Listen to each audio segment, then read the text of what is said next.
ఒక ముఖ్యమైనటువంటి ఇంకొక అంశాన్ని కూడా మీడియా ద్వారా తెలంగాణ సమాజానికి అంతా కూడా దృష్టికి తీసుకొచ్చేటువంటి ఒక ప్రయత్నం చేస్తాం.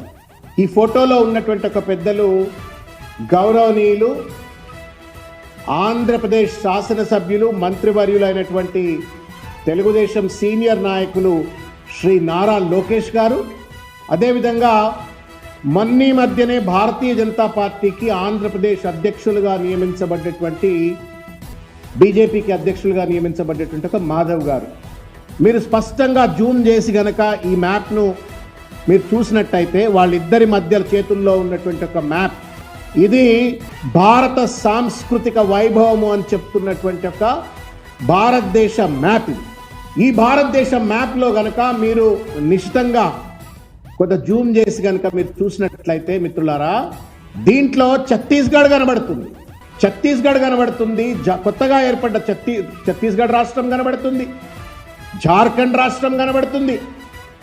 కానీ 70 సంవత్సరాల పాటు నిరంతర పోరాటాల తర్వాత, త్యాగాల తర్వాత, ప్రజాస్వామిక ఉద్యమం తర్వాత, రాజ్యాంగ నిబద్ధతతో తెలంగాణ రాష్ట్రాన్ని మనం సాకారం చేసుకుంటే ఘనమైనటువంటి ఒక సాంస్కృతిక చరిత్ర కలిగినటువంటి ప్రత్యేకమైనటువంటి ఒక తెలంగాణ చరిత్ర కలిగినటువంటి తెలంగాణ పటం మాత్రం ఈ మ్యాప్లో కనబడతలేదు.